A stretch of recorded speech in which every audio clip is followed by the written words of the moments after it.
On YouTube නාලිකා පැත්ත අප ඔගොල්ලෝ හැමෝම බොහොම ආදරෙන් එකතු කරගන්නවා අපේ channel එකට. ඉතිහාසයේ සැඟවිලා යන කතාන්දර පෘථිවියේ තියෙන විසඳ ගන්න බැරි අභිරහස් දේවල් ගැන කතා කරන සීරීස් එකේ තමයි අපි ඉන්නේ.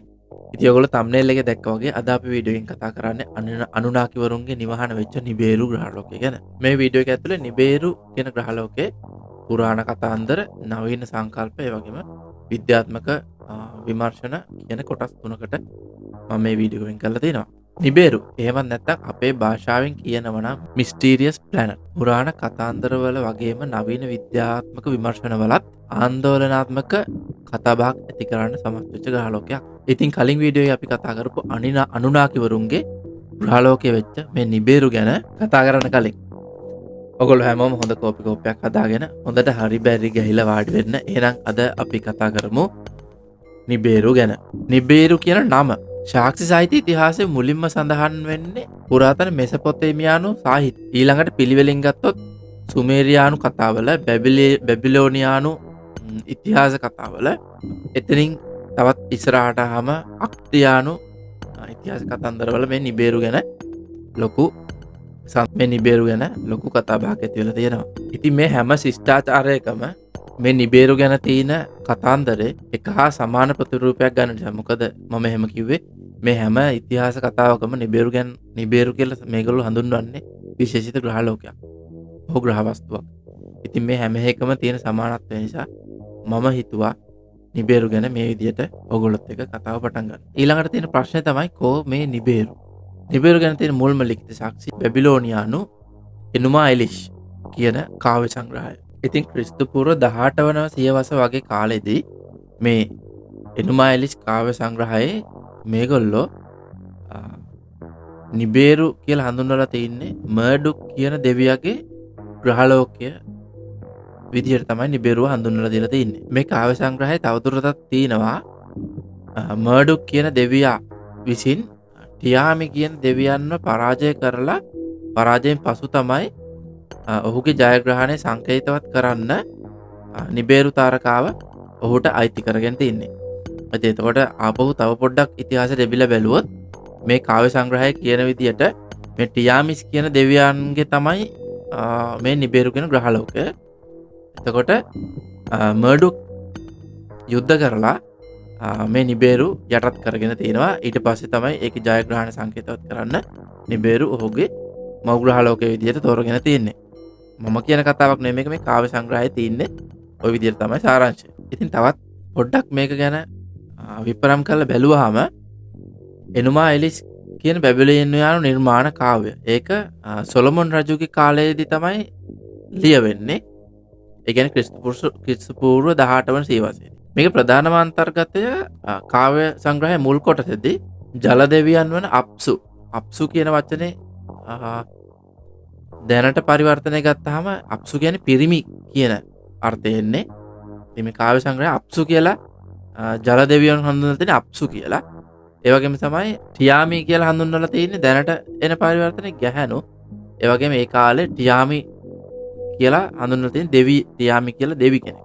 අප්සු කියන්නේ දෙවි කෙනෙක්. ඒ විදිහට තමයි මේක මේ කාව්‍ය නිර්මාණය තියෙන්නේ. ඉතින් අපි දන්නවා කාව්‍ය නිර්මාණවලදී දේවල් අමුවෙන් gediya පිටින් කියන්නේ නැතුව මේවා පොඩ්ඩක් හැඩ කරලා රස කරලා කියන එක තමයි කාව්‍ය නිර්මාණවල හැටිය. ඉතින් මට හිතෙන විදිහට මේගොල්ලෝ අප්සු දෙවියෝ සහ ටියාමි දෙවියෝ කියලා මේ ගැහැණු සහ පිරිමි දෙගොල්ලෝ තමයි හඳුන්වලා තින්නේ.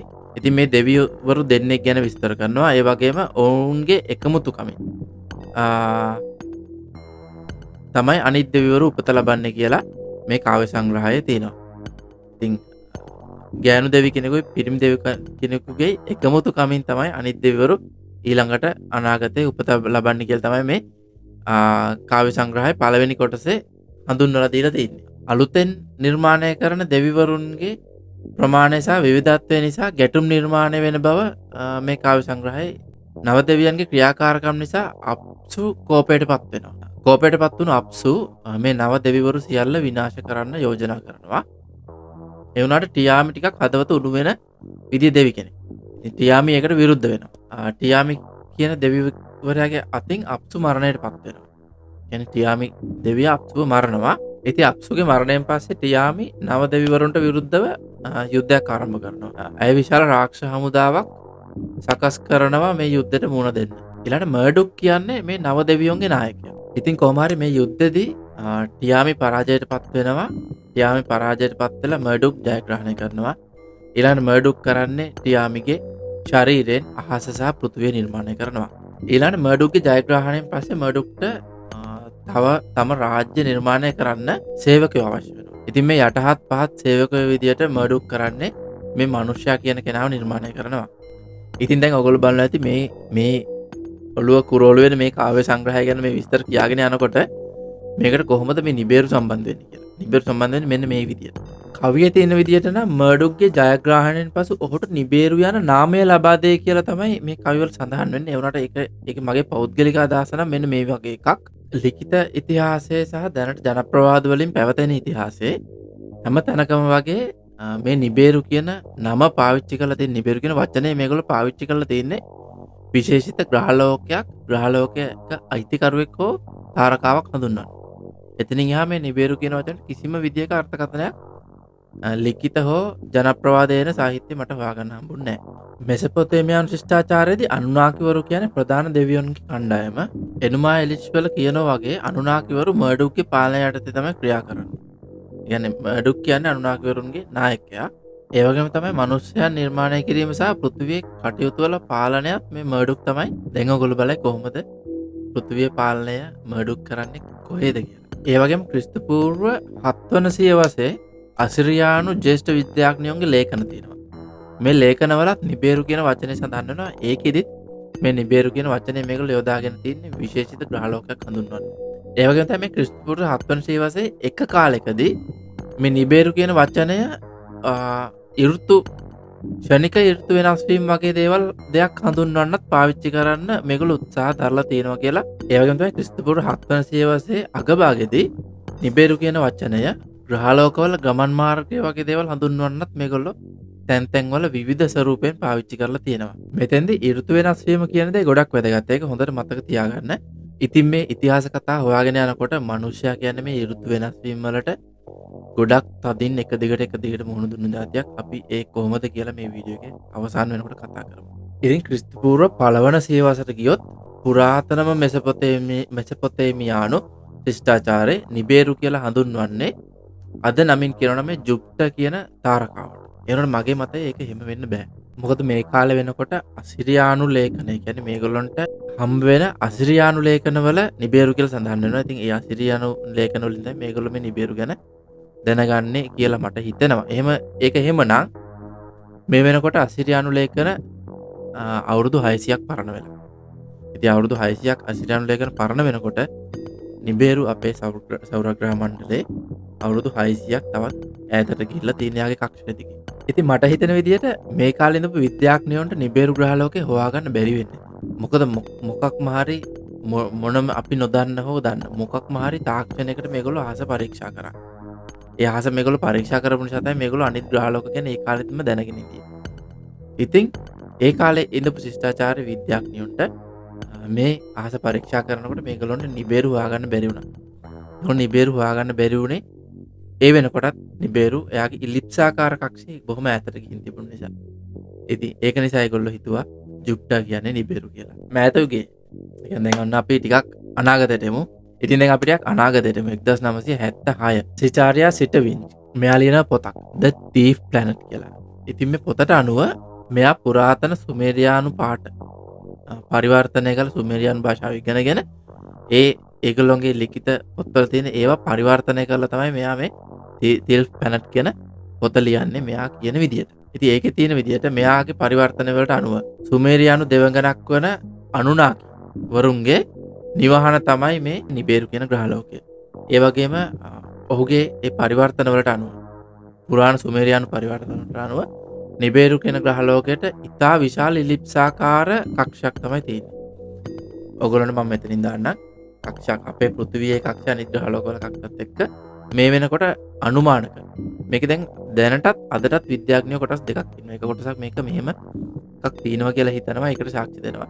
තව කොටසක් ඉන්නවා මේක නෑ මේක බොරු කතාවක් කියලා. ඒ පැත්තට තර්ක කරනවා. ඉතින් මේක මේ විදිහට ඉතා විශාල ඉලිප්සාකාර කක්ෂයක් තියෙන පුළුවන් ග්‍රහලෝකයක් තියෙන්න පුළුවන් කියන එකට සාක්ෂි තමයි. ඉතින් මෙන්න මේ විදිහට තමයි අපේ සෞර ග්‍රහ මණ්ඩලයේ ග්‍රහලෝකවල කක්ෂ මාර්ග දැනට තියෙන්නේ. ඉතින් මේකට නිබේරු සම්බන්ධ වෙන්නේ මෙන්න මේ වගේ ඉතා විශාල කක්ෂකින් කියලා තමයි දැනට අනුමාන කරන්න විද්‍යාඥයෝ. සිචේරියා මේ පොතේ කියන විදිහට නිබේරුවට තියෙන්නේ ඉතා විශාල පරිභ්‍රමණ කක්ෂයක් අවුරුදු 3600ක් වගේ දීර්ඝ කක්ෂයක්. පෘථිවි වෙලාවෙන් අවුරුදු 3600ක් වගේ දීර්ඝ කක්ෂයක්. ඒ කියන්නේ සූර්යයා වටා නිබේරු එක වටයක් ගිහිල්ලා එන්න පෘථිවි වෙලාවෙන් අවුරුදු 3600ක් යනවා. ඒ වගේම සෑම අවුරුදු 3000-3500 අතර කාලයක් තුල නිබේරු මේ පෘථිවිය ඉතාමත් ළඟින් පහු කරගෙන යනවා කියලා මොහු මේ සුමේරියානු ට්‍රාන්ස්ලේෂන් වලින් උපුටා අරගෙන මෙයාගේ පොතේ සඳහන් කරලා තියෙනවා. ඒ කොහොමවත් මට මේ සිද්ධිවල පුංචි සම්බන්ධකමක් පේනවා. ඒ කොහොමද කිව්වොත් පෘථිවිය මීට කලින් තිබුණු හැම ශිෂ්ටාචාරයක්ම අවුරුදු 3000-3700 අතර කාලෙදී සම්පූර්ණයෙන් විනාශ වෙලා ගිහින් තියෙනවා. ඒ වගේම පෘථිවියේ ඍතු මාරුව හැම අවුරුදු 3000-3500 අතර කාලෙදිම අපිට සාමාන්‍ය පෘථිවිය ජීවත් වෙන මිනිස්සු වෙච්ච අපිට හිතා ගන්න බැරි විදියට වෙනස් වෙලා තියෙනවා. ඉතින් මේ දෙකටම මේ වෙනකොට විද්‍යාත්මක සාක්ෂිත් ඕන තරම් තියෙනවා. ඉතින් ශිෂ්ටාචාරයක් පෘථිවියෙන් සදාටම අතු ගෑවිලා යන්න පරිසරය කාලගුණික බලපෑම පරිසරයෙන් එල්ල වෙන බලපෑම තමයි වැදගත්ම සාධක. ඒ ශිෂ්ටාචාරය ආර්ථිකයවත් දේශපාලනයවත් සමාජීය වටපිටාවත් මේ කිසිම දෙයක් නෙමෙයි. අපි ඇත්තටම හිතලා බැලුවොත් ශිෂ්ටාචාරයක් පවතින ප්‍රධානම සාධකය පරිසරය. උදාහරණයක් විදිහට දැනට අපේ මානව ශිෂ්ටාචාරය මේක පවතින දැනට මේ පවතින ශිෂ්ටාචාරය පවතින ප්‍රධානම හේතු සාධකය පරිසරය. ඉතින් මම හිතුවා නවීන තාක්ෂණය යොදාගෙන මේ එක් ශිෂ්ටාචාරවල ආයු කාලය පොඩ්ඩක් ගණනය කරලා බලන්න මේ විදිහට. මම ඔයගොල්ලන්ට මේක බොහොම කෙටි කරලා කියන්නම්. මට ආපු රිසල්ට් එක සුමේරියානු ශිෂ්ටාචාරය අවුරුදු 4500ක අතර කාලයක් පැවතිලා තිනවා. ඒ වගේ කාලයක සම්භවයක් තියෙනවා මේගොල්ලොන්ට. ඒ වගේම තමයි අදින් වසර 2000-2500ක අතර කාලයේදී සුමේරියානු ශිෂ්ටාචාරය සම්පූර්ණ විනාශ වෙලා ගිහින් තිනවා. අද වෙනකන් ගත්තොත් ආයු කාලය දල වශයෙන් අවුරුදු 2000-2500 අතර කාලයක් තමයි සුමේරියානු ශිෂ්ටාචාරයට තිබිලා තියෙන්නේ. ඊළඟට ඊජිප්තු ශිෂ්ටාචාරයේ මුලින්ම ආරම්භක සමය ක්‍රිස්තුපූර්ව 3100 විතර කාලය. ඉතින් මේ ශිෂ්ටාචාරයේ ආයු කාලය අවුරුදු 3000ක ආයු කාලයක් තමයි තිබෙන්නේ. ඊට පස්සේ අපි ගත්තොත් ඉන්දු නිම්න ශිෂ්ටාචාරය ඉන්දි වැලි කියලා කියන්නේ ඉන්දු නිම්න ශිෂ්ටාචාරය. මේක ආරම්භ වෙන්නේ ක්‍රිස්තුපූර්ව 3000-2600 වගේ අතර කාලෙක. ඒ වගේම මේක ක්‍රිස්තුපූර්ව 1300 වගේ විනාශ වෙනවා. මේක විනාශ වෙනකොට මේකට මේ ශිෂ්ටාචාරය ගත කරලා තියෙන කාලය අවුරුදු 2000-2300 වගේ කාලයක්. ඊළඟට මායා ශිෂ්ටාචාරය මේක ගොඩක් වැදගත් ශිෂ්ටාචාරයක් මායා ශිෂ්ටාචාරය කියන්නේ.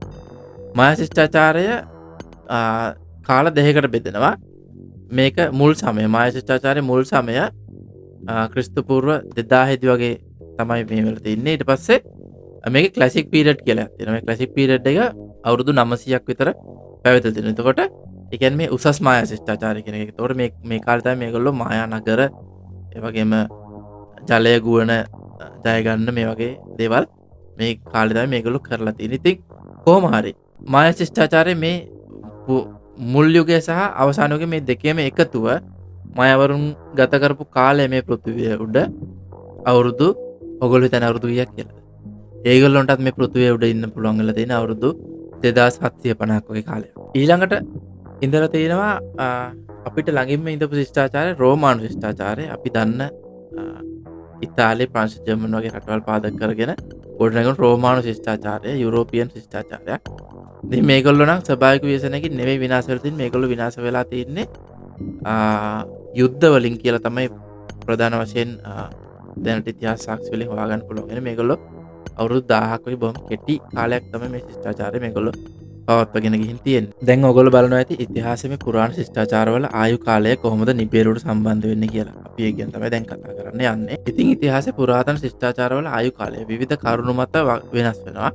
සාමාන්‍ය සුමේරියානු, ඊජිප්තු, ඉන්දු නිම්න සහ මායා ශිෂ්ටාචාරවල ආයු කාලය දල වශයෙන් අවුරුදු 2900ක් 3300ක් වගේ මැද අගයකට අපිට ගන්න පුළුවන් ගණනය කිරීම වලදී මේ අගයන් හැමතිස්සෙම නිබේරු පෘථිවිය ආසන්නයෙන් ගමන් කරනවා කියන අගයන් වලට ගොඩාක් සමානයි. ඉතින් මේ සංඛ්‍යා ලේඛන මේ කාල පරාසයන් මම ගණනය කරගත්තේ AI තාක්ෂණය යොදාගෙන ඒකට පරීක්ෂණ විද්‍යාත්මක දත්ත සහ සාක්ෂි හැමදේම යොදාගත්තා. ඊළඟ නවීන විද්‍යාත්මක පරීක්ෂණ වලින් නිබේරු ගැන තියෙන සාක්ෂි ගැන අපි චුට්ටියට කතා කරොත් ස්විටින්ගේ සංකල්පය ඉතින් අර පොතක් ලියපු ස්විටින්ගේ සංකල්ප මේ විද්‍යාඥයෝ පිළිගන්නේ නැහැ ප්‍රධාන ධාරාවේ විද්‍යාඥයෝ. ඒ වුණාට මේ ප්‍රධාන ධාරාවේ ඉන්න විද්‍යාඥයෝ පෙන්වා දෙන්නේ ඒ වගේ ග්‍රහලෝකයක් පෘථිවිය පහු කරගෙන යනවා නම් ඒක සම්පූර්ණයෙන්ම සෞර ග්‍රහ මණ්ඩලයේ ග්‍රහලෝක පරිභ්‍රමණ මාර්ගවලට ලොකු වෙනසක් ඇති කරන්න පුළුවන් කියලා. ඉතින් දැනට කළ තියෙන පරීක්ෂණ වලින් එහෙම පෘථිවිය හෝ පෘථිවිය ආසන්න තියෙන වෙනත් කිසිම ග්‍රහලෝකයක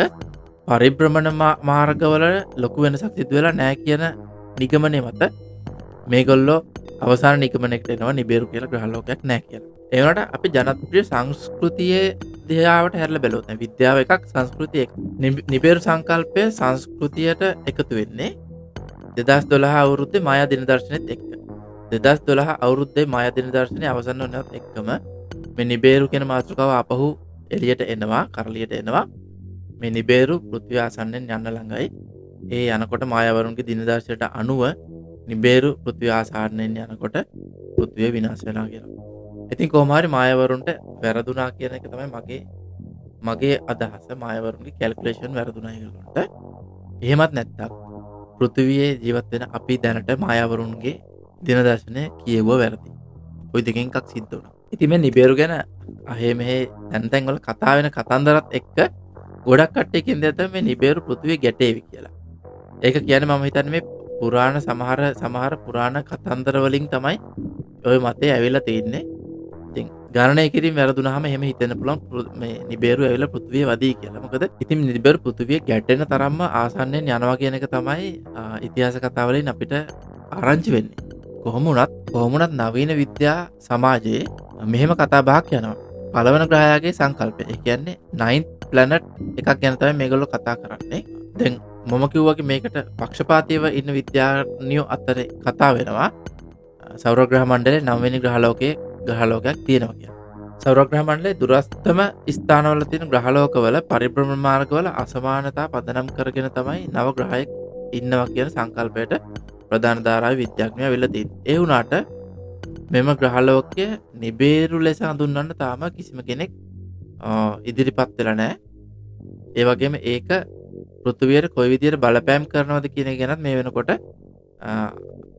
තීරණයකට එන්න තරම් දත්ත නැහැ කියලා තමයි මේකට පක්ෂපාතී පැත්තේ ඉන්න විද්‍යාඥයෝ ප්‍රකාශ කරන්නේ. ඉතින් මේ නිබේරු කියන ග්‍රහලෝකය ගැන පුරාණ කතන්දරවල නවීන විද්‍යාත්මක සංකල්පවල වගේම විද්‍යාත්මක පරීක්ෂණ එක විදිවල විදිවල කතාන්දර ගොඩනැගිලා තියෙනවා. ඉතින් කොහොමද මේ ඉතිහාස කතන්දර හරිද මේ ඉතිහාසය ශිෂ්ටාචාර වලින් එන මේ කතන්දර පුරාණ කතන්දර අපිට කෙළමිඩක් වගේ අහක දාන්න පුළුවන් දේවල් නෙමෙයි. උදාහරණයක් විදියට අපේ පෘථිවියේ ජීවත් වුණු මැමත්ලා.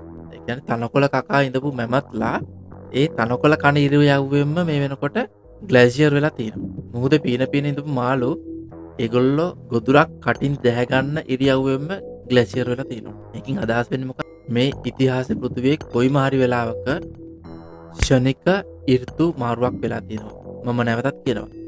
ඉතිහාසයේ කොයිම හරි තැනක පෘථිවියේ ක්ෂණික ඍතු මාරුවක් වෙලා තියෙනවා. තනකොළ කකා ඉඳපු මැමත් කෙනෙක් තනකොළ කන ඉරියව්වෙන්ම ගල් වෙන්න තරම් මුහුදේ ඉන්න මාළුවෙක් තවත් මාළුවෙක්ව කටින් අල්ල ගන්න ඉරියව්වෙන්ම ගල් වෙලා යන්න තරම් ක්ෂණික ඍතු මාරුවක් මේ පෘථිවිය උඩ වෙලා තියෙනවා. ඉතින් ඒ ඍතු මාරුවේදී මිනිස්සු කියන කොටාසය කොයි විදියට තමන්ව බේරගත්තද කියන එක ගැන මට අදහසක් නැහැ. ඒ වුණාට මේ වෙනකොට ඊජිප්තුවේ පිරමීඩ වලින් එක මට්ටමකට වෙනකන් වතුර පිරලා තියෙනවා කියලා මේ වෙනකොට විද්‍යාඥයෝ හොයාගෙන තියෙනවා. කියන්නේ මේ කාන්තාර විදියට තියෙන මේ සම්පූර්ණ කාන්තාරය මීට කාලයකට කලින් හොඳ ශාස්ත්‍රීය බිමක් මුහුදක්. ගොඩක් වෙලාට හිතන්නේ මේගොල්ලෝ මුහුදක් කියලා. එහෙම හිතනවා. එහෙම නැත්නම් මේක කොහොම හරි හොඳ ශාස්ත්‍රීය බිමක් විශාල ජල ගැල්මකින් මකර විශාල ස්වභාවික ව්‍යසනයකින් ක්ෂණිකව සිදුවුණු විශාල ස්වභාවික ව්‍යසනයකින් මේ පෘථිවිය උඩ තියුණු ඒ ශිෂ්ටාචාරය සම්පූර්ණයෙන්ම විනාශ වෙලා ගියා. ඒ ස්වභාවික විපත මොකක් වුණත් ඒක පෘථිවියේ හැම පැත්තකටම එක විදියට බලපෑවා. ක්ෂණික ඍතු මාරුවීම් සිද්ධ වුණා.